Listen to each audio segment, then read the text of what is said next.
믿음의 선한 싸움 잘 싸워내시고 하나님 기억하여 예배의 자리로 나와 하나님의 회복과 하나님의 치유, 하나님의 능력 받기를 소원하는 여러분 모두에게 주님의 은혜 있기를 주님의 이름으로 축복합니다. 오늘 말씀은 분별하게 합니다라는 제목이고요. 여러분 기억하셔야 합니다. 하나님은 언제나 여러분들에게 은혜 주시길 원합니다. 오늘도 하나님은 진심을 다하여 하나님 앞에 나오는 사람들, 마음 다하여 하나님 사모하는 사람들에게 큰 은혜를 주십니다. 그러니 오늘 우리가 해야 하는 것은 변함없는 하나님의 그 마음 가운데 나의 내면을 일깨워 하나님께서 들려주시는 그 말씀 안으로 들어가는 일입니다. 팬데믹 기간 여전히 지금도 팬데믹 상황 이제 여전히 좀 어려움으로 힘들어하시는 분들이 성도님들 가운데 계신데, 사실 그 기간 중에 휴유증으로 또 힘들어하시는 분들도 간혹 계시죠. 감각이 제대로 회복되어지지 않아서 힘들어하시는 분들이 계십니다. 교회도 미각이 좀 회복되지 않은 분들과 또 어제는 한 분 성도님께서 젊은 성도님이신데 여전히 좀 후각이 제대로 회복되어지지 않아서 여전히 좀 힘들다라는 이야기를 하시더라고요. 송파구에서도 이제 회지가 오는데, 제가 예전에 살던 지역에서도 이제 그 지역 회지가 날라옵니다. 근데 그 인터넷으로 날라오는데 그 회지에 보니까 그 샌프란시스코의 한 유명 이탈리안 레스토랑의 셰프가 상당히 좀 유명한 셰프인데 그 기간 안에 설암이죠. 혀암 사기로 혀의 한 75%를 이제 제거하게 되어져요. 그리고 다른 부위로 교체하는 수술을 거의 1년간에 걸쳐서 하게 되어졌는데, 문제는 그가 하는 일이 이제 음식을 만들어야 되는 것이니까 이제 현직에 이제 복귀했을 때 맛을 느낄 수 없으니까 기억 속에 있는 맛으로 요리를 계속해서 만들었다라고 이야기하니까, 미각을 잃어버린 셰프가 기억만을 의지하여 음식을 만드는 일이 얼마나 고된 일일까라는 생각을 해 보았습니다. 근데 참 감사하게도 저하고는 일면식 없는 사람이긴 하지만 그 식당이 너무나 비싼 식당이라 제대로 제가 가본 적은 없어요. 그러나 2년이 지난 이제 여러 가지 이제 맛을 보고 계속해서 이제 노력을 했겠죠. 2년이 지난 어느 날 그 아이스크림을 먹는데 단맛이 느껴지더래요. 그래서 한없이 그냥 아이스크림을 먹으면서 눈물을 흘렸다라고 하는 내용이었습니다. 저희 후배 목사님 중에 가까운 목사님이신데 그분은 완전 정록 생맹이십니다. 그래서 빨간색과 녹색을 구별하지 못해요. 그래서 그분은 멀리서 보면 이제 장미로 가득 찬 정원과 녹차밭을 색깔로는 도무지 구분하지 못합니다. 인간에게 당연한 감각들이 있죠. 우리가 흔히 생각하는 감각들이요. 짠맛과 단맛, 신맛을 구분하게 만드는 미각, 그리고 이것이 빨간색인지 녹색인지 노란색인지를 구별하게 만드는 시각, 그리고 사람이 우는 소리와 새들이 우는 소리를 구별할 수 있는 청각이요. 이게 제가 어릴 때 이제 저희 할아버지 댁이 익산이셨는데 이제 시골 마을이었는데 70년대죠. 제가 이제 학교에 들어가기 전에 시골에 갔는데 어느 날 어머니에게 물어보더래요. 우리 할아버지 집에는 왜 이렇게 초콜릿이 많냐고. 얼마나 초콜릿이면 70년대인데 초콜릿을 왜 이렇게 버려놨냐고 이렇게 물어보더래요. 그 한 마리 소가 있었는데 그 소똥을 보고 제가 그걸 이제 햇볕에 비친 소똥을 보고 아마도 그게 이제 초콜릿이 아니냐고 물어봤던 것 같아요. 만약에 제가 어머니한테 물어보지 않고 만약에 맛을 봤더라면 점심 전이긴 하지만 된장인지 이게 똥인지 우리가 만져보거나 맛보거나 하지 않아도 구분할 수 있는 그 냄새를 이제 구별하는 후각이요. 그리고 촉각도 있죠. 이게 어떠한 재질이고 어떠한 느낌인지, 딱딱한지 부드러운지 그런 것들을 느낄 수 있는 감각. 이 5가지 감각을 통해서 우리는 사물을 구분하게 되어집니다. 그래서 우리가 이러한 5가지 감각을 통하여 사물을 구별하는 그러한 능력은 때로는 우리의 생명과 목숨을 좌우하기도 해요. 그래서 우리가 하루를 살아가면서 걷는 일, 요리하고 밥을 먹거나 생활하는 모든 일들이 그러한 일들을 제대로 감당하기 위해서는 정확한 감각을 통하여 제대로 된 인식의 능력을 발휘해야, 우리는 자연스럽게 발휘하고 있지만 그런 것들이 제대로 작동해야 우리가 일상을 건강하게 살아가게 됩니다. 근데 사람에게는 이러한 5가지 사물을 인지할 수 있는 능력 말고도 또 다른 중요한 감각이 있어요. 그러니까 하나님의 형상대로, 이제 성경이 말씀하는 바 하나님의 형상대로 창조되어진 저와 여러분은 옳고 그름을 분별할 수 있고 의미를 부여할 수 있는 감각을 허락받았는데요. 이것은 그저 이제 구별하는 것에서 끝나는 것이 아니라 인간은 유일하게 자신의 생 가운데 의미를 부여하고 가치를 평가하게 되어져요. 그래서 우리가 어떠한 의미를 부여하고 가치를 평가하게 되어지는 감각을 사람들은 특별히 분별력이라고 이야기를 합니다. 이렇게 가치와 의미를 분별하는 그 분별력은 다른 감각과는 다르게 우리가 저절로 타고나는 것이 아니라 철저하게 훈련해야 우리 안에 길러지는 것. 그래서 이러한 분별력은 저와 여러분의 인생 가운데 좋은 선택을 하게 만드는 능력이 되어지는 것입니다. 과학과 문명이 발달하다 보니까 많이 편해진 것이 사실이지만 도리어 과학과 문명의 발달 가운데 더 깊게 소외되어지는 대상들은 인간들은 더 많아지고요.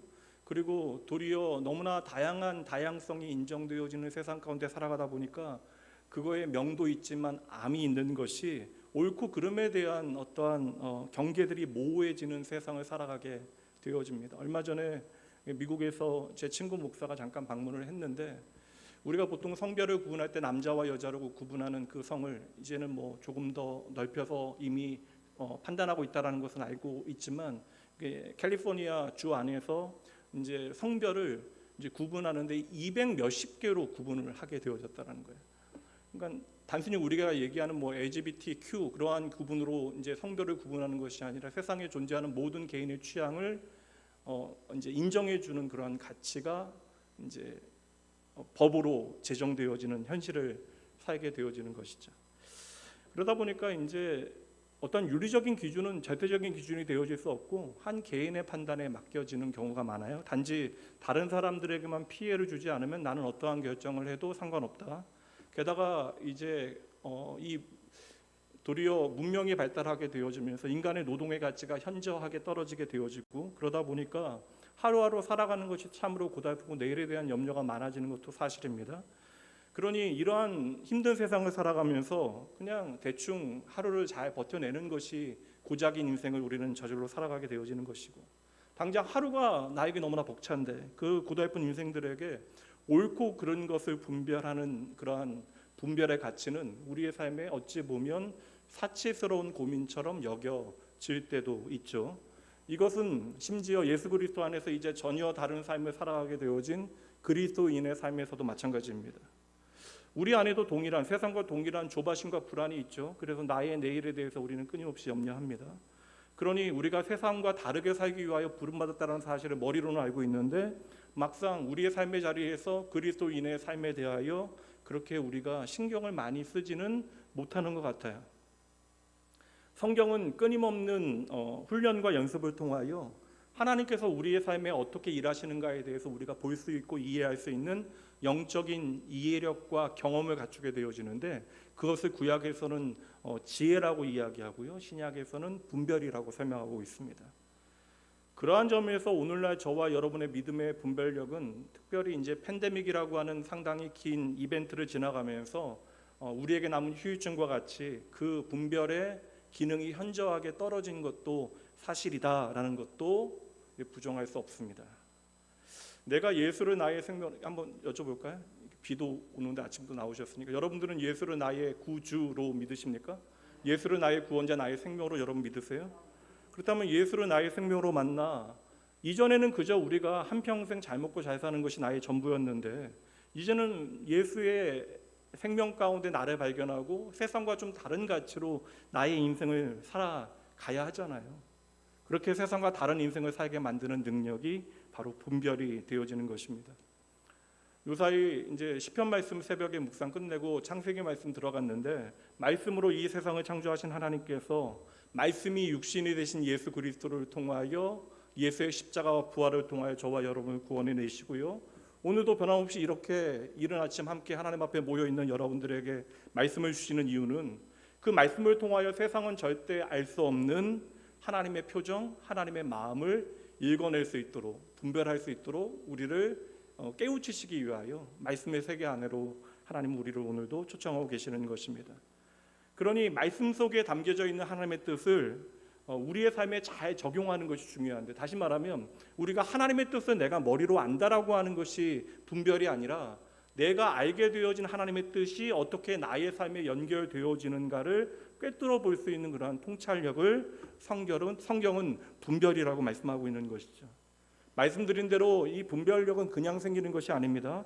이 분별력은 끊임없이 연습하고 훈련되어져야 내가 이 세상에서 잘 먹고 잘 사는 것이 이게 아니라 오늘을 내가 여전히 살아가는 목적, 여전히 내가 살아 하나님께서 내게 맡기신 소명과 사명을 나의 이야기로 우리가 붙들고 살아갈 수 있는 비결이 바로 이 분별에 있는 거예요. 그래서 우리는 열심히 하나님의 말씀을 통하여 하나님의 뜻이 무엇인지 분별하는 믿음의 훈련을 하여야 하는 것이죠.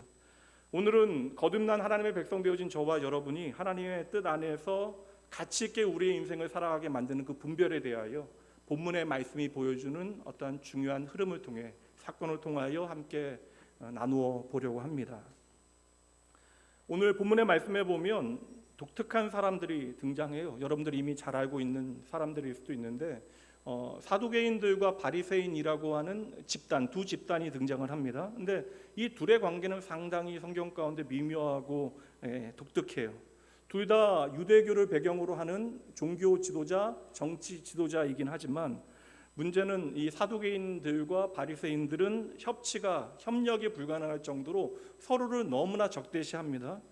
그러니까 신앙의 노선도 반대이고 정치적인 성향도 반대였기 때문에 그들은 언제나 만나기만 하면 적대 관계. 오늘날 우리가 가지고 있는 어떤 정치적인 어떠한 성향과는 전혀 다른 얘기. 그들은 정말 서로를 미워합니다.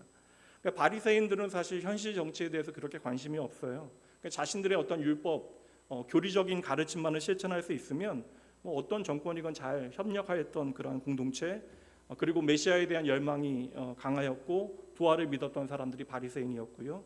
사두개인들은 그냥 금수저들입니다. 부유한 소수의 귀족층으로 정치적으로 영향력 많았던 기득권입니다. 당연히 자신들이 가지고 있었던 특권을 유지하기 위해서는 로마 정부에 아주 적극적으로 협력을 했던 사람들입니다. 그리고 가진 것이 많다 보니까 영적인 세계에 대하여 관심이 없어요. 그러다 보니까 부활을 믿지 않아요. 그들의 신앙은 지극히 현실적입니다. 그래서 성경은 이 둘의 관계에 대하여 이제 아주 적대적으로 표현하는 그런 장면들이 몇 장면 등장을 하는데, 사도행전에 보면 이제 바울 사도가 변화를 받고 사내들인 공의회 앞에서 자신의 신앙을 변증하고 재판을 받게 되어질 때에 도리어 바리새인들과 사두개인들이, 재판관들이 싸우는 장면이 등장을 해요. 이 장면 한번 보도록 할게요. 사도행전 23장입니다. 바울이 그중 일부는 사두개인이요 다른 일부는 바리새인인 줄 알고 공회에서 외쳐 이르되 여러분 형제들아 나는 바리새인이요 또 바리새인인의 아들이라 죽은 자의 소망 곧 부활로 말미암아 내가 신문을 받노라. 내가 신문을 받고 있는 이유는 다른 이유가 아니라 바로 부활의 문제 때문입니다라는 이야기를 던진 거예요. 그때 그 말을 한즉 바리새인과 사두개인 사이에 다툼이 생겨 무리가 나누어지니 이는 사두개인은 부활도 없고 천사도 없고 영도 없다 하고 바리새인들은 다 있다 함이라. 그러니까 이 둘은 같은 신앙의 배경, 유대교의 배경 안에 있음에도 불구하고 언제나 모이기만 하면 싸우기만 했던 관계의 사람들이 바로 이 둘인데, 이렇게 생각해 보면 오늘 본문의 말씀 너무나 이상하죠. 왜냐하면 오늘 본문의 말씀은 시작할 때부터 전혀 같이 할 수 없는 이 둘이 하나가 되어지는 장면, 이 두 집단이 하나가 되어지는 현장을 본문의 말씀은 설명하고 있습니다. 1절 말씀 보세요. 바리새인과 사두개인들이 함께 와서 예수를 시험하여 하늘로부터 오는 표적 보이기를 청하였다. 물과 기름 같던 그 둘이 하나가 되어진 현장, 그리고 그들은 하나 되어 예수님을 곤욕스럽게 만드는 함정을 만들게 되어집니다. 오늘 장면은 저는 상당히 좀 독특하고 재미있는 특별한 장면이 아닐까. 같은 하나님을 믿기는 하는데 하나님에 대한 경험이 그들 가운데 체화되어지지 아니하니 신앙의 가치가 다르게 되어지고 서로를 판단하게 되어지고, 그래서 어느새 함께하는 것조차 몸서리치는 그런데 그들이 오늘 하나가 되어졌다라는 거예요. 사람의 마음이라는 것이 얼마나 간사한가. 바리새인들도 지금 예수님이 너무나 싫고 사두개인들도 예수님이 싫어요. 그러니 나의 적은 나의 동지다 라고 하는 마음으로 기꺼이 바리새인들과 사두개인들이 하나가 되어진 것입니다. 그러니까 믿음과 신념에 따라 나의 삶을 살아간다라고 이야기해요. 그들은 어떤 신념의 화신처럼 자신들을 설명합니다. 믿음이 내 인생의 가장 중요한 기준입니다. 근데 오늘 현장은 그 믿음과 신념이 이끄는 현장이 아니라 나의 이익과 내 눈앞에 있는 어떠한 이득이 행동의 기준이 되어져 버리는 현장을 우리에게 보여주고 있는 것이죠. 그러니까 당장의 나의 이득을 위해서라면 내가 절대 함께할 수 없는 사람들과도 적과도 동지가 되어질 수 있는 자리. 그래서 지금 바리새인들은 바리새인들대로, 사두개인들은 사두개인들대로 내가 가진 어떠한 기득권을 잃게 되어질까봐 둘 사이의 모든 다툼을 일시에 멈추고 예수를 없애자라고 하는 목적 가운데 한 마음으로 이 자리에 나온 것입니다. 오늘 말씀을 제가 보면서 짧은 구절로 시작되어지지만 함께할 수 없는 사람들이 하나 되어지는 현장이긴 하지만 이 말씀을 통하여 도리어 인간의 죄가 어디서부터 오는가에 대한 성경의 가르침을 다시 한번 떠올리게 되는 것이죠. 창세기 말씀에 보면 선악과의 사건과 가인과 아벨의 비극은 그 현장에 보면 다 가족의 비극이잖아요. 내 사랑하는 사람들과의 불화와 다툼의 이야기. 그리고 그 모든 이야기에는 결국 나의 이기심, 나의 탐욕과 욕망에서부터 모든 죄가 시작되어지고 있다는 것을 보여주고 있어요. 한 개인의 이야기가 아니라 인간의 욕망이라고 하는 것이 얼마나 무서운가, 인간의 욕심이 얼마나 무서운가, 마땅히 내가 사랑해야 되는 대상조차도, 나의 형제조차도 미워하고 심지어 죽이게 만드는 힘이 바로 욕망에서 시작되어진다. 인간의 욕망이라고 하는 것은 그래서 언제나 나의 욕구를 채우고자 하는 열망에서 시작이 되어지는 것이죠. 야고보서 1장 14절부터 말씀 보도록 합니다. 여러분 잘 아시는 말씀이에요. 오직 각 사람이, 그러니까 모든 사람이라고 하는 의미입니다. 오직 각 사람이 시험을 받는 것은 자기 욕심에 끌려 미혹됨이니, 우리는 스스로 이야기하되 우리가 시험 받는 것이 하나님께로부터 주어졌다, 환경으로부터 주어졌다 이야기하지만 우리가 시험을 받는 것은 결국 자기 욕심에 끌려 미혹되어 넘어지게 되어지는 것이다. 그래서 15절 말씀 유명한 구절이죠. 함께 읽어봅니다. 욕심이 잉태한즉 죄를 낳고 죄가 장성한즉 사망을 낳느니라. 이 욕심이라고 하는 것 때문에 우리가 어떻게 사망에 이르게 되어졌는가. 그래서 야고보 목사님은 말합니다. 16절 내 사랑하는 형제들아 속지 말라. 성경은 언제나 인간의 욕심을 죄의 뿌리가 되어진다라고 말씀하고 있어요. 오늘 바리새인들과 사두개인들, 우리는 누구보다도 하나님 사랑합니다 말하는 사람들입니다. 그리고 많은 사람들의 인정도 받아요. 이들이 정말 하나님을 사랑하는구나. 그러나 하나님을 사랑한다 말하면서 결국 그들은 생명의 주님을, 그렇게 메시아를 기다려왔건만 생명의 주님을 죽이는 일에 앞장서고 있는 이율배반을 보여주는데, 이러한 이율배반의 그 뿌리가 무엇이냐? 인간의 욕망이다. 인간의 욕망이 우리의 믿음의 분별력을 얼마나 망가뜨릴 수 있는가를 보여주는 사건이 되어지는 것이죠. 그래서 저는 오늘 말씀에 바리새인 나쁘다, 사두개인 나쁘다, 이건 우리의 답이 아닌 것 같아요. 바리새인들과 사두개인들은 나름 그 시대에 인정받고 존중받았던 종교 지도자들입니다. 근데 그렇게 생각해 보면 아주 역설적이잖아요. 어떻게 보면 삶의 기준을 제시하고 인간의 탐욕을 내려놓도록 가르쳐야 하는, 그 기준을 가르쳐야 하는 사람들이 도리어 나의 탐욕대로, 나의 욕심대로 움직이게 되어지는 것입니다. 근데 이들의 모습이 사실 2000년 전의 이야기인데 우리에게 낯설지 않게 보여지는 이유는 그들의 모습을 통하여 오늘도 세상이 돌아가는 모습들을 더 솔직히 말하면 오늘 저와 여러분의 마음 확인하게 되어지기 때문에 그러합니다. 당시에 많은 사람들이 예수님 너무나 좋아해요. 많은 사람들이 예수님께 몰려듭니다. 예수님에 대한 기대가 너무나 높아지고 예수님을 아주 뛰어난 새로운 랍비로 사람들이 칭송하기 시작합니다. 그럴만 하죠. 가르치는 것도 잘하시는데 병도 고칠 능력이 있고, 그리고 그들에게 밥도 줍니다. 사람들이 끊임없이 몰려들게 되어지자 이제 자기 사람들을 빼앗긴다 생각했던 바리새인들과 사두개인들은 자신들의 기득권을 보호하기 위해서 득달같이 예수님께 몰려와서는 당신이 하늘로부터 왔다면 그 증거를 우리에게 보이라라고 계속해서 공개적으로 예수님께 요구하게 되어지는 거예요. 사실 요즘도 강력한 어떠한 증거는 증명할 수 있는 방법이 되잖아요. 가장 효과적인 증명의 방법은 증거이죠. 근데 유대 사회 안에도, 사실 헬라 문화 안에서도 신탁이나 어떠한 개인의 능력을 보이는 표적을 구하는 문화는 당시에 가장 중요한 것 가운데 하나였습니다. 그래서 어떤 사람이 중요한 일을 하려고 하면 내가 그 일을 감당할 수 있는 사람이라고 하는 것을 먼저 증거로 보이는, 표적으로 보이는 것이 반드시 좀 있어야 하는 것이죠. 그러니까 바리새인들과 사두개인들은 지금 예수님이 다니시는 길목마다 나타나서 눈으로 예수님이 전하시는 예수님이 행하시는 이적을 보고 그들의 귀로 예수님이 전하시는 말씀을 다 들으면서도 계속해서 예수님을 향하여 공개적으로 조금 더 증거를 보여봐라, 조금 더 증명해봐라, 우리가 확인할 수 있는 표적을 더 보여다오라고 요구를 하게 되어지는 것이죠. 오늘 말씀 앞에 있는 마태복음 12장 말씀에 보면 귀신 들린 사람을 예수님께서 고쳐내시는데 그 현장에서 함께하면서 눈으로 봤음에도 불구하고 그들은 예수님 앞에 또 다른 표적을 구합니다. 그 현장으로 한번 가보시죠. 12장 38절입니다. 그때 서기관과 바리새인 중 몇 사람이 말하되 선생님이여 우리에게 표적 보여주시기를 원하나이다. 그냥 보면 아주 좋은 말처럼 보여지죠. 굉장히 매너 있고 세련된 요청처럼 보여지지만 사실 이런 게 무섭죠. 인간의 어떠한 욕망이 어떠한 나의 교육 수준이나 나의 숨겨진 매너를 통하여 이렇게 감추어지게 되어질 때 이게 얼마나 잔인한가를 우리는 역사 가운데 확인하게 되어지잖아요. 도리어 내가 죄짓지 아니하고 다른 사람들을 죄짓게 만드는 일들을 행하잖아요. 근데 이게 사실 상당히 좀 매너 있는 말처럼 보이지만 이것은 독설입니다. 우리가 도무지 너를 인정할 수 없으니까 오늘 네가 행하는 일들도 말하는 것들도 우리는 인정할 수 없다. 그래서 끈질기게 예수님 따라다니면서 계속해서 증명해 보라라고 함정을 놓게 되어지는 것이고 오늘 말씀도 그 현장이에요. 근데 그때 예수님께서는 표적을 보여봐라라고 이야기하는 그들의 요청에 바로 이야기 하나를 들려주시거든요. 그 말씀이 39절 40절입니다.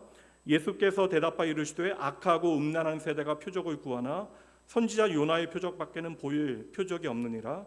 요나가 밤낮 사흘 동안 큰 물고기 뱃속에 있었던 것 같이 인자도 밤낮 사흘 동안 땅속에 있으리라. 오늘 너희에게 더 이상 보여줄 수 있는 표적은 없다라고 이야기하시면서 내가 보여줄 수 있는 표적은 뭐밖에 없다고요? 좀 여러분 좀 말씀해 주세요. 뭐밖에 없다고요? 요나의 표적밖에 없다. 근데 이게 좀 중요한 것 같은데 표적을 보여줄 수는 없는데 너희에게 요나의 표적을 주겠다. 근데 이게 중요한 것이 오늘 말씀에서도 12장 말씀에서도 이 말씀하셨는데 16장 말씀에서도 그 현장에 나타난 바리새인들과 사두개인들을 향하여 똑같은 말씀을 꼭 준비해 놓은 것처럼 말씀하시는데 그게 오늘 16장 4절입니다. 악하고 음란한 세대가 표적을 구하나 요나의 표적밖에는 보여줄 표적이 없느니라 하시고 그들을 떠나 가시니라. 예수님께서는 너희가 표적을 구하는 마음이 악하다라고 이야기하시면서 그럼에도 그들에게 답을 주시는 거예요. 또다시 너희에게 줄 수 있는 표적은 뭐밖에 없다고요? 요나의 표적밖에 없다. 그리고 이제 그 자리를 떠나가시는 것으로 오늘 장면은 마무리되어집니다. 요나의 표적은 성경 아시는 분들은 조금 아시죠? 그리고 성경 모르는 분들도 이건 아시잖아요. 물고기 뱃속에 들어간 사건. 하나님의 선지자가 하나님을 피해 도망갔다가 하나님의 추적 가운데 결국에는 바다에 빠지게 되어지고 물고기 뱃속에 들어갔는데 그 자리가 죽음의 현장인 줄 알았는데 사흘 만에 살아나게 되어진 사건이 바로 요나의 표적, 요나의 사건입니다. 그리고 예수님께서 이미 12장 말씀에서 말씀해 주셨듯이 요나의 사건은 무엇을 보여준다? 바로 예수 그리스도의 죽으심과 부활을 보여준다. 그러니까 요나의 표적은 바로 예수님의 죽음과 부활을 보여주는 것이고 그렇다면 예수님께서 말씀하시는 것은 내가 행하는 많은 일들이 있지만 이것은 너희에게 표적이 되어지는 것이 아니다. 내가 너희에게 줄 수 있는 표적은 요나의 표적. 무엇입니까? 예수님의 십자가 죽음과 부활밖에는 다른 것이 없다. 계속해서 눈에 보이는 표적을 요구하는 사람들에게 예수님께서는 사람들은 다 그렇잖아요. 눈에 보이는 어떠한 증거들을 갖기 원하는데 예수님께서는 당신의 죽음과 부활을 표적으로 말씀해 주시는 거예요. 그리고 이것이 유일한 표적이다라고 말씀하셨다면 여기에 중요한 의미가 담기게 되어지는 것이죠. 바로 이 요나의 표적에 하나님께서 저와 여러분의 인생을 향하신 당신의 마음을 메시지로 담아 놓으신 것입니다. 주님께서 기꺼이 죽음 가운데 자신을 내어주셨기에 기꺼이 십자가의 저주 가운데 자신을 내어주었기에 죽음을 이기시고 부활하신 예수님을 우리는 믿음으로 바라보게 되어진 것이고 그 죽음 가운데 부활하신 예수님을 오늘 나의 소망으로 붙들게 되어진 것입니다. 다시 말하면 예수님께서 죽으셨기 때문에 우리는 부활을 눈으로 보게 되어진 것이고 그 예수님의 죽음과 부활을 통하여 오늘 나의 죽음이 나의 영원한 멸망이 아니라는 사실을 믿음으로 붙들게 되어지는 것이죠. 그러니 여러분 요나의 표적은 어렵다라고 생각하지 마세요. 오늘 예수님께서 어떻게 저와 여러분의 소망이 되어지셨나 그것을 바로 십자가를 통하여 그리고 당신의 부활을 통하여 말씀해 주시는 거예요. 당신의 죽으심과 부활이 오늘 저와 여러분의 살아있는 소망이 되어질 수 있다. 그래서 우리는 오늘도 예수님의 죽음과 부활을 굿뉴스, 복음이라고 이야기하고 나를 구원하시는 하나님과 영원한 생명을 예수님의 십자가와 부활을 통하여 확신하게 되어집니다. 믿으시죠? 예수님께서 나를 위하여 죽으시고 부활하셨으면 여러분 믿으시죠? 이 사실을 통하여 오늘 우리의 삶의 고통과 고난과 죽음조차도 우리에게 영원한 절망이 되어질 수 없다. 요나의 표적 예수님의 부활과 십자가와 부활은 우리의 삶의 죽음이 고통이 끝이 아니라고 하는 사실을 믿음 안에서 분별하게 하는 거예요. 그리고 이러한 통찰은 우리의 삶 전부를 바꾸는 분별의 능력이 되어지는 것이죠. 저는 오늘 말씀에서 예수님의 어떠한 배려가 느껴지거든요. 나쁜 의도로 자신에게 찾아와 지금 고상한 말로 사람들 모르게 자기를 시험하고 있다는 것에 대해서 알고 계시는데, 사실 대놓고 나쁜 일을 하는 것보다 이런 사람들이 어찌 보면 우리에게 더 막 치가 떨리는 대상들이잖아요. 나쁜 의도를 가지고 계획적으로 접근해서 우리를 나쁘게 하려고 하는 사람들, 그러면서 자기는 선한 것처럼 거짓말하는 사람들. 근데 이러한 나쁜 의도로 자신을 찾아온 이들을 향하여 예수님의 마음이 어떠한가? 선지자 요나에 대한 이야기를 해주시는 이유가 무엇일까라는 생각을 해봐요. 요나서의 핵심은 무엇입니까? 요나서의 핵심은 하나님 말씀 순종하지 않으면 고기밥 되게 하신다라는 것이 요나서의 핵심입니까? 요나서는 하나님의 마음을 깨닫지 못한 선지자 하나님께서 포기하지 아니하신다라는 거예요. 도망갔는데 끝까지 하나님께서는 그를 따라가셔서 하나님의 마음을 알려주시잖아요. 그래서 요나를 포기하지 못하는 하나님을 우리는 그 말씀을 통해서 확인하게 되어지는 것이고, 내가 도무지 용서할 수 없는 니느웨 사람들도 하나님께서는 용서하기 원하신다, 구원하기 원하신다라는 것을 알려주시는 것이죠. 그래서 요나서의 마지막은 요나의 구원 사건으로 끝나는 것이 아니라, 그러면 3장에서 끝나야 되는데 4장 말씀은 뭐예요? 자격 없는 니느웨가 구원받는 이야기가 기록되어 있습니다. 요나의 표적이라고 하는 것은 하나님의 마음을 오해했던, 분별하지 못했던 선지자를 하나님께서 끝까지 참으시면서 설득하신 스토리.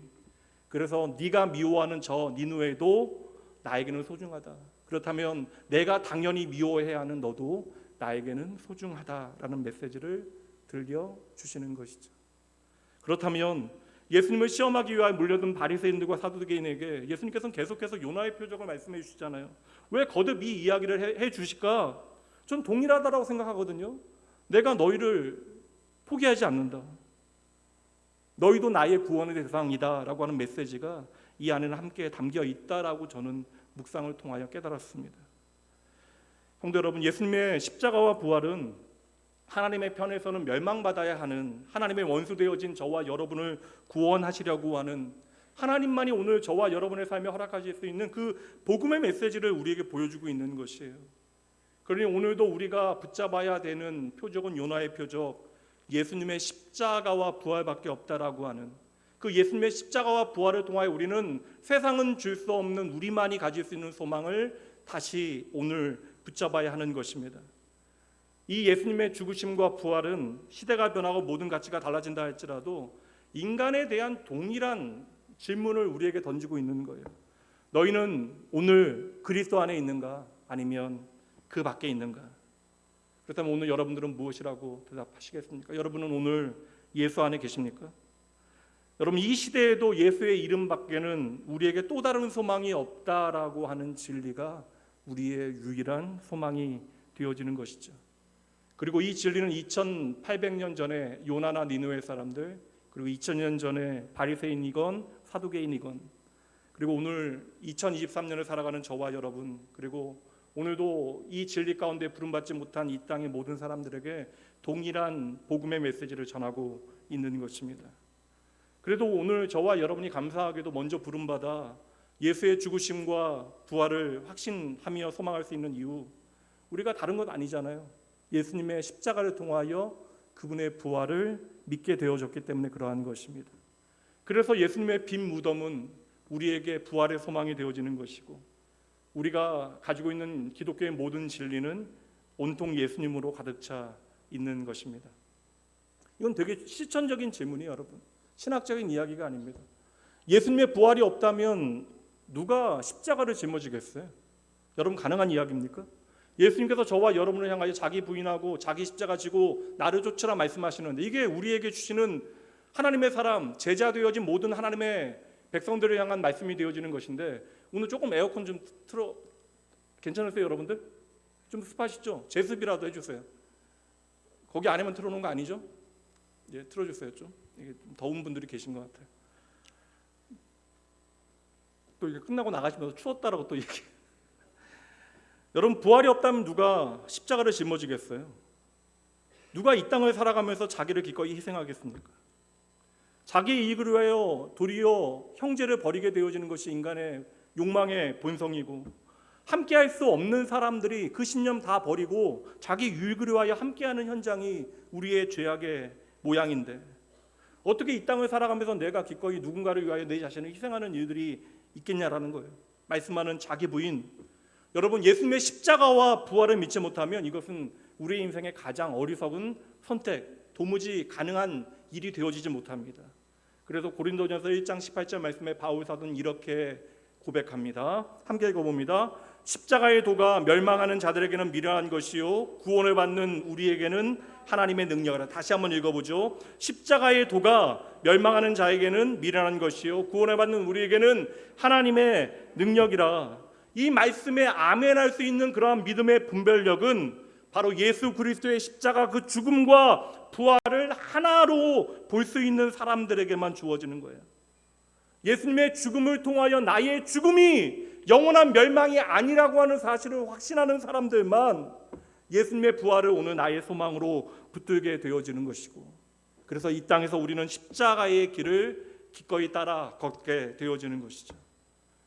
여러분, 이것만이 우리의 삶을 새롭게 하는 통찰이 되어지는 것입니다.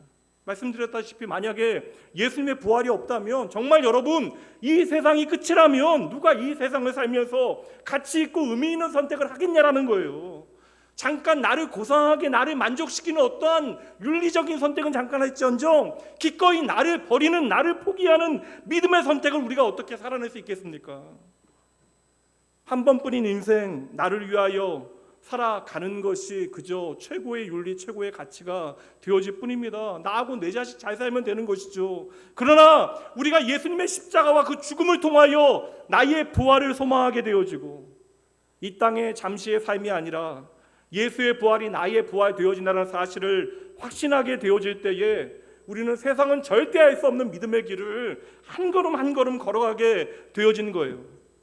세상 앞에서 나의 능력을 자랑하는 것으로 만족하는 것이 아니라 적어도 하나님 앞에 정직함으로 우리의 인생을 살아가게 되어지는 것이고, 여러분, 이것이 바로 하나님 경외, 하나님의 영광의 실체입니다. 오늘 예수님께서는 바리새인들과 사두개인들을 미워하시는 것이 아니에요. 그들을 미워하신다면 오늘 이 자리에 있는 저와 여러분도 미워하셔야 돼요.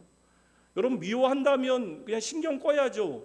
관심 갖지 않는 것이 그냥 최선입니다. 미워하면 관심 갖지 않으면 되잖아요. 근데 예수님께서는 계속 그들에게 요나의 표적에 대해서 말씀하시면서 너희가 제대로 분별하여야 한다라고 해주시는 것이죠. 오늘 당장 나의 욕망 때문에 예수님의 십자가와 죽음, 그 요나의 표적을 알지 못한다 할지라도 이제 그들은 눈으로 예수님의 죽음과 부활을 보게 되어질 터인데 그때에는 너희가 알아야 한다라고 말씀해 주시는 것입니다. 그래서도 오늘 말씀에 보면 요나의 표적밖에 없다는 말씀 앞에 이러한 말씀을 들려주시는 거예요. 2절과 3절입니다. 예수께서 그 바리새인들과 사두개인들에게 대답하여 이르시되 너희가 저녁에 하늘이 붉으면 날이 좋겠다 하고 아침에 하늘이 붉고 흐리면 오늘은 날이 굳겠다 하나니 너희가 날씨는 분별할 줄 알면서 시대의 표적은 분별할 수 없느냐. 요나의 표적을 보아라. 이 말씀은 이제 나의 죽음과 부활을 통하여 너희의 생명이 어디에 있는지를 너희가 분별해야 한다. 예수님의 십자가의 죽음과 부활을 오늘 나의 사건으로 받아들이게 되어질 때 그분의 죽으심과 부활은 내가 예수 안에 살고 예수 안에 죽고 예수 안에서 살게 되어지는 그러한 믿음의 능력이 되어지는 것이고, 이것은 오늘 우리를 세상과 다르게 살게 만드는 어떠한 통찰, 믿음의 분별이 되어지는 것입니다. 여러분, 오늘도 주님께서는 우리에게 같은 메시지를 주시는 거예요. 우리 인생을 향하여 요나의 표적, 예수님의 그 십자가와 부활을 통하여 오늘 너희의 삶을 분별하라 말씀하십니다. 여러분, 인생은 그냥 사는 게 끝이 아닙니다. 우리 인생을 향한 하나님의 메시지를 예수님의 십자가와 부활을 통하여 분별하며 살아가는 것, 이것이 오늘 저와 여러분의 삶이 되어져야 하는 것이죠. 바울 사도가 로마서 12장 2절 말씀에서 믿음의 삶이 무엇인가를 설명합니다. 함께 읽어보죠. 너희는 이 세대를 본받지 말고 오직 마음을 새롭게 함으로 변화를 받아 하나님의 선하시고 기뻐하시고 온전하신 뜻이 무엇인지 분별하도록 하라. 세상 살아가다 보면 우리가 착각하게 되어지고 속게 되어진다라는 거예요.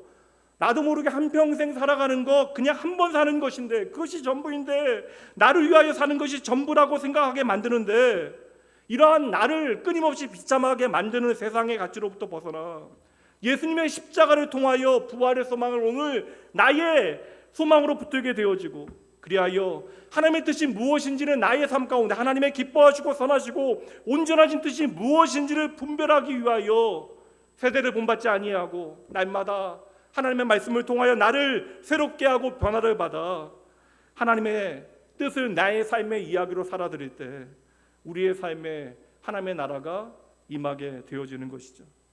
그래서 우리는 오늘도 날마다 제대로 분별해야 하는 것입니다. 선악의 기준이 뒤죽박죽해요. 혼란스럽습니다. 인간의 탐욕과 욕망은 계속되어질 것인데 그 인간의 탐욕이 기준이 되어지는 시대일수록 우리 신앙인들이 가져야 하는 어떠한 삶의 자세가 이 분별이 아닐까. 이 분별이 무엇이에요?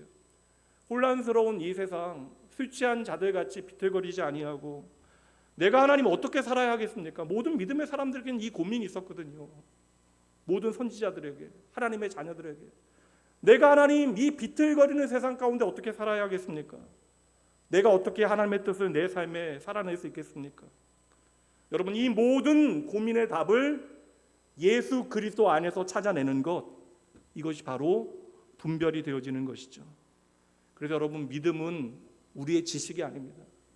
신앙은요, 언제나 우리의 삶에 대한 해석이 되어져야 하는 것이죠. 그래서 분별은요, 다르게 사는 힘이 되어지는 거예요. 이 세상이 끝이 아니라는 사실을 아는 것, 우리의 죽음이 마지막이 아니라고 하는 사실을 새롭게 깨달아 우리의 삶이 변화되어지는 자리, 오직 예수 그리스도의 십자가만이 나를 변화시키고 세상을 변화시킬 수 있는 능력이 있음을 믿고 그 십자가의 길을 주님과 함께 걸어가기로 작정하는 것, 애쓰는 것, 이게 바로 분별이 되어지는 것입니다. 우리가 아무리 세상의 많은 것들로 우리를 고상하게 치장한다 할지라도 결국 우리의 인생의 마지막이라고 하는 순간을 맞이하게 되어질 터인데, 여러분, 아무리 세상의 문명과 과학이 우리의 삶을 보다 나은 모습으로 바꿔놓는다 할지라도 결국 모든 인생은 그 인생의 마지막 순간을 반드시 맞이하게 되어지는데, 여러분, 그 모든 것들이 적어도 나의 헛된 욕망과 나의 인생을 완전히 바꾸어 놓을 수 없다는 사실을 우리가 알아야죠. 그러니 적어도 우리가 이 자리에서 하나님의 자녀라고 하는 이름으로 모여 하나님을 예배하는데 나를 세상과 다르게 만드는 그것, 예수님의 죽으심과 부활을, 그 십자가와 부활을 오늘 나의 사건으로 붙들고 내가 심지어 고난과 죽음을 당한다 할지라도 이것이 나의 마지막이 아님을 기억하고 주님의 부활을 나의 부활의 사건으로 믿고 우리의 삶을 다르게 살아가는 것, 이게 바로 믿음의 분별이 되어지는 것입니다. 그래서 여러분, 믿음의 분별을 가지고 세상과 다르게 살기 위해서는 평생 우리의 삶에 결단과 헌신이 필요한 거예요. 저는 이것이 믿음의 응답이라고 확신합니다. 결국에는 사람의 욕망과 이익에 따라 우리는 움직이게 되어지는데, 수많은 바리새인들과 사두개인들 사이에서 우리의 삶의 믿음의 분별력이 제대로 작동할 수 있도록 하는 방법이 무엇일까? 우리의 오늘이 변화되어지고 내일이 달라지고 우리의 마지막이 전혀 다른 모양이 되어질 수 있도록 만드는 힘, 그렇게 우리의 삶이 하루하루 보람 있고 의미 있고 가치 있는 삶이 되어질 수 있는 힘, 그 믿음의 분별력을 날마다 강화하고 훈련할 수 있는 방법, 제가 이 말씀으로 소개해 드릴게요. 시편 119편 130절 말씀입니다. 함께 읽어봅니다. 주의 말씀을 열면 빛이 비추어 우둔한 사람들을 깨닫게 하나이다. 주의 말씀을 열면 빛이 비친대요. 주의 말씀을 열면 빛이 비추어 우둔한 사람들을 깨닫게 합니다. 제가 요사이 좋아하는 말씀이에요. 이 말씀 적어놨습니다. 잘 보이는 곳에. 여전히 오늘도 제 마음이 어지러울 때마다 성경을 펴서 읽는 이유가 바로 이것입니다. 우리가 성경을 열면 이 말씀은 하나님의 빛이 되어 생명의 길을 비추게 되어지고 어둠 가운데 헤매는 우리에게 제대로 믿음의 길을 걸어갈 수 있도록 하나님께서 친히 우리의 길을 인도해 주시는 것이죠. 그래서 오늘 내 삶에 우리가 나도 모르게 요나의 표적, 예수님의 죽으심과 부활을 놓치게 되어지는 우리에게 하나님의 말씀은 그 예수님의 죽음과 부활을 나의 소망으로 붙들게 만드는 거예요. 그래서 오늘 내 삶을 해석할 수 있는 가장 확실한 기준이 있다면 바로 하나님의 말씀입니다. 여러분, 절대 그냥 되지 않아요. 교회 한 10년 나오고 20년 나온다고 되는 것이 아닙니다. 예수님의 십자가와 부활이 우리의 삶의 가장 중요한 기준이 되어지기 위해서는 오늘 우리가 성경을 열 때 우리에게 생명의 빛이 비추게 되어져요. 그러니까 우리가 성경을 열 때 생명의 빛이 예수 그리스도의 십자가를 선명히 바라보게 만듭니다. 여기서 한 가지 의문이 좀 드는데, 바리새인들과 사두개인들은 날마다 성경을 열었던 사람들인데요. 날마다 성경을 열었던 사람들, 평생 이것을 열어 공부하고 사람들에게 가르치던 사람들. 그런데 그들에게는 그 빛이 비추지 않았던 것입니다. 그 이유는 너무나 분명해요. 그들은 이 성경 가운데 예수 그리스도를 보지 못한 것이죠. 그저 이 말씀을 통해서 자신의 욕망을 드러낼 뿐입니다. 그래서 그들에게는 긍휼 없는 율법이 전부가 되어진 것이에요. 그들은 예수님 없는 성경만 열심히 보았던 것이죠. 여러분, 성경 속에서 예수 그리스도가 우리의 눈에 보이지 않으면요, 이 말씀은 우리에게 생명의 빛이 되어줄 수 없습니다. 우리가 걸어가야 할 생명의 길이 이 말씀을 통하여 우리에게 비추어지지 않아요. 예수 없는 성경을 통하여 그들이 날마다 하고 있는 일은 무엇입니까? 예수를 죽이려고 하는 일에 열심내게 되어지잖아요. 그렇게 예수님이 빠진 말씀은 언제나 우리의 삶의 욕망의 도구가 되어질 수 있다. 오늘날의 우상 숭배는요, 다른 것이 아니에요. 하나님과의 관계를 망가뜨리는 모든 것이 우리의 삶의 우상 숭배가 되어질 수 있는 것입니다. 그렇게 우리의 삶에 하나님의 마음이 사라지게 되어지면 언제나 법만 남게 되어지는 것이죠. 그래서 오늘 말씀을 좀 설명하자. 오늘 말씀으로 이 부분을 설명하자면, 그리스도 없는, 예수 그리스도 없는 성경은 분별력을 흐리게 합니다. 예수 그리스도 없는 성경은 분별력을 잃어버리게 합니다. 예수 그리스도의 죽음과 부활을 통하여 우리가 말씀을 읽지 않으면요, 이 말씀은 언제나 나만 잘 되게 하는 나홀로 복음이 되어지는 거예요. 그냥 나만 이 세상 가운데 복받고 잘 살고 잘 먹다 가면 된다.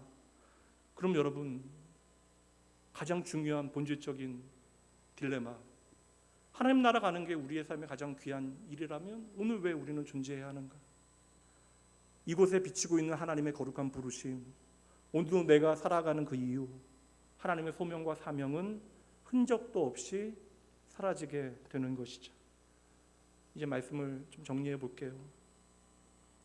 2000년 전에 하나님을 사랑한다 말하면서 예수를 죽이는 일에 한마음 되어졌던 바리새인들과 사두개인들이요, 그들은 예수님 없는 말씀으로 결국 눈앞에 있는 생명의 주님을 부정하게 되잖아요. 그 주님을 부정하는 일에 하나가 되어집니다. 그리고 이 말씀이 기록된 이유는 오늘 저와 여러분의 삶에도 이러한 일이 나의 문제가 되어질 수 있다. 우리가 하나님의 말씀을 읽기는 하는데, 듣기는 하는데, 그 말씀 속에 담겨져 있는 요나의 표적, 가장 중요한 메시지, 예수님의 죽으심과 부활을 제거하게 되어지면 우리의 인생은 세상과 똑같이 한없이 가벼워지고 허망해지는 것이죠. 그렇게 예수님 없는 가짜 복음으로 내 삶을 채우게 되어지면 우리는 오늘날의 또 다른 바리새인과 사두개인 연합에 들어가게 되어지는 것입니다. 나만 잘되게 하기 위해서 성경을 읽게 되어지면 믿음의 분별력은 날마다 무뎌지게 되어지는 것이죠. 그러면 내 삶을 향한, 이 땅을 향하신 주의 몸된 교회를 향하신 하나님의 마음을 배우지 못하게 되어질 것입니다. 말씀을 마칩니다. 여러분, 결코 후회 없는 인생 살아가셔야 돼요. 하나님의 말씀으로 부끄럽지 않는 인생 여러분 사셔야 합니다. 우리가 하나님의 말씀을 통해 열심히 하나님의 마음 배우지 못하면 우리에게 남는 것은 그냥 잘 먹고 잘 살고 편안하게 살다 세상 떠나는 것이 전부가 되어집니다. 그래서 날마다 주의 말씀을 통하여 우리의 믿음의 분별력을 날카롭게 만들지 않으면 우리는 어느새 이 세상에 같이 함몰되어져서 하나님 앞에 있다 말하면서도 부끄러운 인생을 살아가게 되어질 것이에요. 그래서 오늘도 우리는 예수님의 말씀 앞으로 나아가야 하는 것입니다. 오늘 우리에게 예수님의 십자가와 부활이 내 삶에 살아있는 표적이 되어지지 못한다면 우리는 그렇게 믿음의 분별력을 잃어버리고 평생 의미 없는 일에 우리의 인생을 허비하다 인생을 마무리하게 되어질 것입니다. 특별히 다음 주에 성례 주일이 있는데 우리는 예수의 십자가와 부활이 우리의 삶에 어떠한 의미인가를 다시 한번 공적으로 믿음의 공동체 가운데 함께 고백하게 되어질 것이에요. 여러분, 우리의 삶에 예수의 복음을 오늘 나의 표적 삼지 아니하면 따라해 보세요. 결코 죽음이 마지막이 아닙니다. 우리가 예수의 복음을 나의 삶의 유일한 표적 삼게 되어질 때 나의 죽음조차 마지막이 아니면 깨닫게 되어져요. 오늘 요나의 표적, 예수님의 십자가 죽음과 부활이 그냥 막연한 어떠한 상징적 개념으로 남는 것이 아니라 자격 없는 나를 살리는 하나님의 은혜로 여러분의 손에 붙들려야 합니다. 그리고 하나님의 말씀 앞으로 여러분 나아가실 때 무엇보다 내가 죽고 예수로 사는 찬란한 그러한 부활의 영광이 오늘 내 삶에 실제하는 이야기가 되어주셔야 하는 것이죠. 다시 말씀드릴게요. 결코 죽음이 끝이 아닙니다. 나도 모르는 사이에 이러한 가치를 가지고 내가 살아가게 되어지니까 오늘 우리가 이렇게 두려워하고 그렇게 불안해하는 것이에요. 여러분, 나를 위하여 죽으신 주님께서 부활하셨고 그 주님은 우리를 반드시 다시 살려내십니다. 부활의 소망에 대한 분별력을 여러분 갖게 되어질 때 여러분의 삶이 변하고 여러분 살아가는 모든 사람들의 삶이 변화되어질 것이며 주의 몸된 교회가 회복될 것입니다. 마지막으로 다시 한번 여러분의 결단 담아 고백해 보시죠. 따라해 보시죠. 하나님의 말씀에 모든 길이 있습니다. 그래서 말씀이 소중한 거예요. 하나님 오늘도 하나님의 말씀을 여는 여러분들의 삶에 그 말씀으로 생명의 길을 비추시고 여러분의 삶을 빛나게 하실 것입니다. 기도합니다. 하나님, 나의 사랑하는 아버지, 오늘도 저희에게 말씀하여 주시면 감사합니다. 내게 말씀하시는 하나님이 감당 못할 은혜입니다. 그 말할 수 없는 은혜 저희들 외면하지 말게 하여 주시옵소서. 오늘도 저희의 삶을 흔들어 놓는 수많은 이야기들, 그리고 내 삶에 많은 것들을 의미 없게 만드는 수많은 사건들, 나로 하여금 길을 잃고 정처 없게 떠돌게 만드는 거짓된 가치들로부터 저희를 구원하시기 위하여 다시 임마누엘 하시어 말씀하시는 하나님을 믿음으로 바라봅니다. 아버지, 당신의 말씀을 통하여 생명의 주를 아버지여 나의 전부로 삼게 하시고 주의 말씀을 통하여 예수님의 죽으심과 부활을 날마다 선명히 확신하게 하시어 그저 죽음을 두려워하는 세상과는 다른 믿음의 삶을 살아가게 하여 주시옵소서. 십자가와 부활의 사건이 그 먼 옛날의 객관적 사건으로만 존재하는 것이 아니라 이 사건이 바로 내 인생에 담아놓으신 하나님의 메시지임을 깨달아 하나님의 거룩한 백성 새로운 피조물답게 저희의 인생을 살아가게 하여 주시옵소서. 아버지여, 주의 말씀으로 세상을 제대로 분별하게 하시어 날마다 세상과 구별된 거룩한 믿음의 삶을 살아가기 원합니다. 오늘도 내게 주신 말씀 단단히 내 마음에 새기게 하시고 우리 안에 내주하시는 성령 하나님의 세미한 음성 듣고 저희의 삶의 자리에 그 말씀 비추어내게 하여 주시옵소서. 끝없는 어두운 터널 속을 헤매는 저희들에게 오늘도 기꺼이 말씀의 빛을 비추시어 생명의 길을 분별하고 그 길을 걷기로 다짐하게 하시는 나의 길과 진리 생명 되신 예수님 이름으로 간절히 기도합니다. 아멘. 이 시간 잠시 여러분의 고백 담아 기도하시죠. 선포되어진 말씀에 여러분의 믿음의 응답이 하나님 앞에 드려질 때 그 믿음의 고백은 여러분의 삶의 능력이 되어지고 그 고백은 여러분의 삶을 인도하시는 하나님의 일하심의 증거가 되어질 것입니다.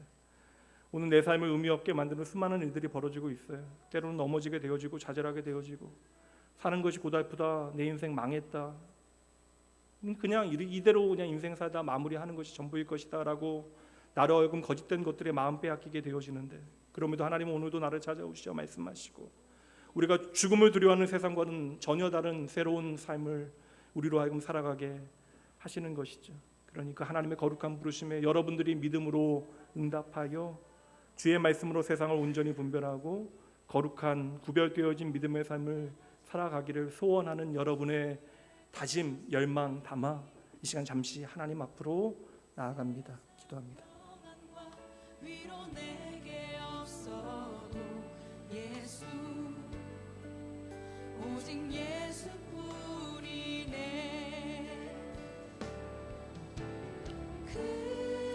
아버지, 하나님 심지어 우리 삶 앞으로 죽음도 마지막이 아니라 하나님 아버지 나를 살리는 하나님의 은혜를 단단히 붙들게 하여 주시옵소서. 하나님 아버지의 상황에 매이지 아니하도록 아버지 하나님의 말씀에 담겨진 하나님의 마음 저희도 단단히 붙들고 아버지 예수 그리스도를 통하여 성경을 열고 그 말씀 나의 아버지의 삶에 아버지의 생명의 말씀으로 붙들고 살아가게 하여 주시옵소서.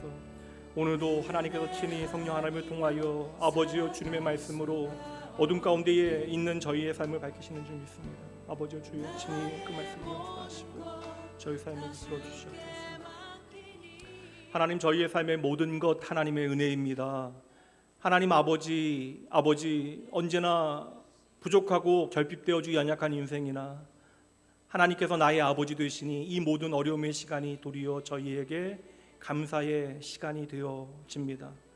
오늘 사랑하는 주의 자녀들 주님을 향한 그 마음 놓치지 아니하게 하시고 말씀 허락하시되 순종의 길을 열어놓으시는 예수님 바라보게 하시어 주의 말씀 잘 듣고 순종하여 그 말씀이 믿음대로 우리의 삶에 현실이 되어지는 것을 눈으로 확인하게 하여 주시옵소서. 이 시간 말할 수 없는 하나님의 은혜와 사랑에 대한 감사함으로 저희의 마음이 담긴 고백 이 헌금에 담아드립니다. 우리의 삶의 유일한 믿음, 소망, 사랑이 주님이심을 기억하고 주님과 날마다 함께하는 삶의 기쁨이 저희의 삶에 자리되어질 수 있도록 하나님 친히 성령 하나님을 통하여 일하여 주시옵소서. 저희의 삶의 모든 시간 저희도 또 새로운 한 주 살아가게 되어지는데 주님의 살아계심과 일하심에 기대어 용기 내어 걸어가려 다짐하오니 주님 친히 인도하여 주시옵소서. 모든 감사 주님께 올려드리며 우리의 생명 되신 길이 되신 예수님 이름으로 축복하며 간절히 기도합니다. 아멘. 다 같이 자리에서 일어나셔서 믿음의 가족들 함께 축복하신 후에 축도하심으로 예배 마치도록 합니다.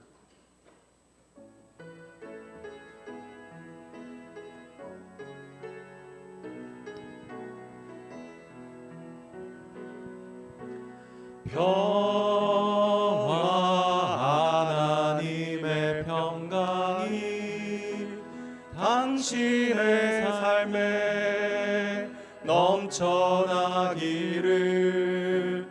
평화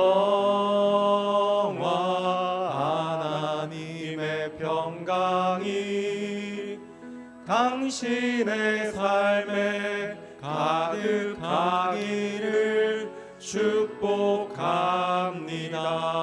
축복합니다. 이번 한 주도 여러분의 손에 들려있는 그것 아니라 하나님을 기억하는 것이 여러분의 능력 되어 주셔야 합니다. 이제는 우리 주 예수 그리스도의 은혜와 하나님의 사랑하심 성령 하나님의 함께 하심이 저희들 결코 어리석은 삶 살아가지 아니하도록 오늘도 말씀 통해 저희의 인생길 인도하여 주시는 하나님 오롯이 바라보고 내게 주신 말씀 그 은혜의 기회 놓치지 아니하고 그 말씀으로 하나님의 마음 배우고 깨달아 요나의 표적 예수님의 십자가와 부활의 길을 내 삶의 이야기와 소망으로 살아내기로 작정하는 주의 사랑하는 모든 백성들, 이들의 삶의 모든 자리, 하나님의 치료와 회복이 절박한 주의 백성들, 더불어 인간의 욕망으로 신음하는 이 땅의 모든 잃어버린 영혼들 위해 지금으로부터 영원까지 함께 있을지어다. 아멘.